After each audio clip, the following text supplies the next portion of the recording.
ഇസ്ലാമിൻ്റെയും ജൂതൻ്റെയുമൊക്കെ പേര് പറഞ്ഞ് റഫേലും വെസ്റ്റ് ബാങ്കിലുമൊക്കെ കണ്ണീരൊഴുക്കുന്ന ലോകം പക്ഷേ ഈ കൊച്ചു രാജ്യത്തേക്ക് തിരിഞ്ഞു നോക്കുന്നു പോലുമില്ല.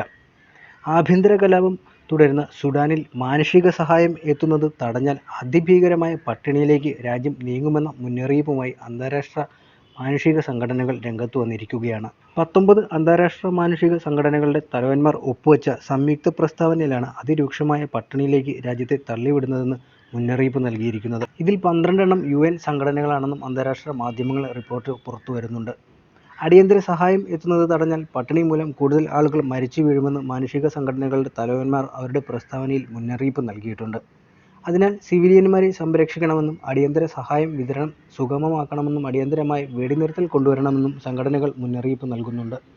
2023 ഏപ്രിൽ പകുതി മുതലാണ് സുഡാനിൽ ആഭ്യന്തര കലാപം ശക്തമായത്. അബ്ദുൽ ഫത്താഹ് അബ്ദുൽ-റഹ്മാന്റെ നേതൃത്വത്തിലുള്ള സൈന്യവും മുഹമ്മദ് റംദാൻ ദാഗ്ലോയുടെ നേതൃത്വത്തിലുള്ള റാപ്പിഡ് സപ്പോർട്ട് ഫോഴ്സും തമ്മിലുള്ള സംഘർഷത്തിൽ 15,000-ഓളം ആളുകൾ മരിച്ചെന്നാണ് റിപ്പോർട്ട്. 8 ലക്ഷത്തിലധികം ആളുകൾക്ക് യുദ്ധത്തിൽ വീടുകൾ നഷ്ടമാവുകയും ചെയ്തു.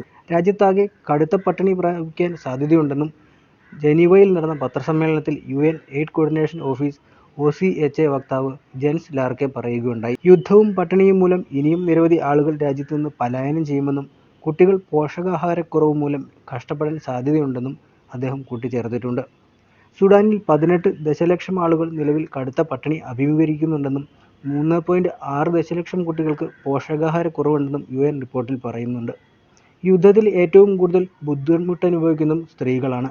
സ്ത്രീകൾക്കെതിരെ വ്യാപകമായി ലൈംഗിക അതിക്രമങ്ങളും നടക്കുന്നതായി അന്താരാഷ്ട്ര മാധ്യമങ്ങളിലെ റിപ്പോർട്ട് നേരത്തെ പുറത്തു വന്നിരുന്നതാണ്. 2 സൈനിക വിഭാഗങ്ങൾ തമ്മിലുള്ള ഏറ്റുമുട്ടൽ ശക്തി പ്രാപിച്ചതോടെയാണ് ഖാർത്തൂം ഉൾപ്പെടെ സുഡാനിലെ പല നഗരങ്ങളും യുദ്ധഭൂമിയായി മാറിയത്. 2 മുതിർന്ന പട്ടാള ജനറൽമാരോട് കൂറു പുലർത്തുന്ന ഇരുവിഭാഗങ്ങൾ തമ്മിലാണ് പോരാട്ടം നടക്കുന്നത്. ഇരുവിഭാഗങ്ങൾക്കും വിദേശങ്ങളിൽ നിന്നുള്ള പിന്തുണയുമുണ്ട്. മാത്രമല്ല സമ്പന്നമായ ധാതുഖനന മാഫിയകൾ ഇരുവിഭാഗങ്ങൾക്കും പിന്തുണ നൽകി സജീവമായും രംഗത്ത് വന്നിട്ടുണ്ട്. സിവിലിയൻ സർക്കാരിനെ അട്ടിമറിച്ച് 2021 സൈന്യം അധികാരം പിടിച്ചെടുത്തിരുന്നു. സുഡാൻ സൈന്യവും പാരാമിലിറ്ററി വിഭാഗമായ റാപ്പിഡ് സപ്പോർട്ട് ഫോഴ്സും ഒരുമിച്ചായിരുന്നു അട്ടിമറി നടത്തിയത്. വിദേശ രാജ്യങ്ങളുടെ സഹായത്തോടെ ഇവിടെ ജനാധിപത്യം പുനഃസ്ഥാപിക്കുന്നതിനുള്ള നടപടികൾ ആരംഭിച്ചപ്പോഴാണ് സംഘർഷം ശക്തി പ്രാപിച്ചത്. ഏപ്രിൽ ആദ്യവാരത്തിൽ തന്നെ ഇതുമായി ബന്ധപ്പെട്ട് സുഡാനിലെ രാഷ്ട്രീയ പാർട്ടികൾ ഉൾപ്പെടെയുള്ളവരെ ഒരു കരാറിൽ ഏർപ്പെടാൻ ഇരുന്നതായിരുന്നു. ഇതനുസരിച്ച് സൈന്യവും അർദ്ധസൈനിക വിഭാഗമായ RSFും അധികാരം പരിത്യജിക്കണം എന്നായിരുന്നു കരാർ. എന്നാൽ ഈ കരാറിലെ 2 വ്യവസ്ഥകളായിരുന്നു പ്രധാനമായും തർക്കം ഉയർന്നത്. RSFിനെ ഒരു സമ്പൂർണ്ണമായ സൈന്യ വിഭാഗം ആക്കുന്നതിനും സൈന്യത്തെ പൂർണ്ണമായും സിവിലിയൻ സർക്കാരിന് കീഴിൽ ആക്കുന്നതിനുമുള്ള സമയം എവിടെയെന്നായിരുന്നു തർക്കവിഷയങ്ങൾ. ഈ തർക്കം മൂർധന്യാവസ്ഥയിലെത്തിയതോടെ ഏപ്രിൽ 15 ആയിരുന്നു സംഘർഷം ആരംഭിച്ചത്. 2019 മുതൽ സുഡാൻ റൂളിംഗ് കൗൺസിൽ തലവനായി തുടരുന്ന സൈനിക മേധാവി ജനറൽ അബ്ദുൽ ഫത്താഹ് അബ്ദുൽ ബുർഹാൻ, അദ്ദേഹത്തിൻ്റെ ഡെപ്യൂട്ടിയും RSF തലവനുമായ ജനറൽ മുഹമ്മദ് ഹംദാൻ ഡാഗലോ എന്നിവരാണ് ഇരുഭാഗത്തു നിന്നും ആഭ്യന്തര യുദ്ധം നയിക്കുന്നത്. 2019 ഇരുവിഭാഗവും ഒരുമിച്ചായിരുന്നു ദീർഘകാലം ഒരു ഏകാധിപതിയെപ്പോലെ സുഡാനിൽ ഭരണം നടത്തിയ ഒമർ അൽ ബഷീറിനെ സ്ഥാനഭ്രഷ്ടനാക്കി അധികാരം പിടിച്ചെടുത്തത്. പിന്നീട് ജനാധിപത്യത്തിലേക്ക് രാജ്യം മാറാനുള്ള ശ്രമങ്ങൾ ആരംഭിച്ചപ്പോൾ ഹെമൈദി തന്ത്രപൂർവ്വം സുഡാനിലെ രാഷ്ട്രീയ പാർട്ടികൾക്കൊപ്പം നിലപാടെടുക്കുകയായിരുന്നു. സ്വർണ്ണ മാഫിയയുടെയും മറ്റും നിർലോഭ പിന്തുണയുള്ള ഹെമൈദി ഒരു തികഞ്ഞ രാഷ്ട്രീയ നേതാവായി മാറാനുള്ള ശ്രമമായിരുന്നു. ഇസ്ലാമിസ്റ്റുകളോട് അനുഭാവം പുലർത്തുന്ന ബഷീർ സംഘത്തെ തുരത്തുക എന്നതായിരുന്നു അവരുടെ ലക്ഷ്യം. അതേസമയം സൈന്യം ബഷീർ സംഘത്തോടൊപ്പം ചേർന്ന് രാജ്യത്ത് ജനാധിപത്യം കൊണ്ടുവരുന്ന പ്രക്രിയയെ എതിർക്കുകയും ചെയ്യുന്നുണ്ട്. ഈ ആഭ്യന്തര യുദ്ധം ജയിക്കുന്ന വിഭാഗമായിരിക്കും സുഡാനിലെ അടുത്ത കേന്ദ്രം. പരാജിതർക്ക് രാജ്യം വിട്ടു പോവേണ്ടി വന്നേക്കാം.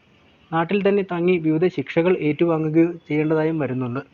അമേരിക്ക ഉൾപ്പെടെയുള്ള പാശ്ചാത്യ ശക്തികൾ സുഡാനിൽ ജനാധിപത്യം തിരികെ വരണം എന്നാഗ്രഹിക്കുന്നവരാണ്. അട്ടിമറിയെ തുടർന്ന് പട്ടാളഭരണം നിലവിൽ വന്നതോടെ സുഡാനുള്ള സഹായങ്ങൾ അവർ നിർത്തലാക്കുകയും ചെയ്തിട്ടുണ്ട്. ജനാധിപത്യം പുനഃസ്ഥാപിക്കുന്നതിനുള്ള പദ്ധതികളെ അവർ പിന്തുണയ്ക്കുന്നുമുണ്ട്. അതുപോലെ ഇസ്ലാമിസ്റ്റ് ശക്തികളുടെ സ്വാധീനം കുറയ്ക്കാൻ ബഷീർ വിഭാഗത്തെ ഒഴിവാക്കി ജനാധിപത്യം പുനഃസ്ഥാപിക്കണം എന്ന ആഗ്രഹമാണ് സൗദി അറേബ്യയും UAEയും പോലുള്ള രാജ്യങ്ങൾക്കുള്ളത്. സുഡാനിൽ കാർഷിക രംഗത്തുൾപ്പെടെ നിക്ഷേപം ഉള്ളവരാണ് ഇരു രാജ്യങ്ങളും.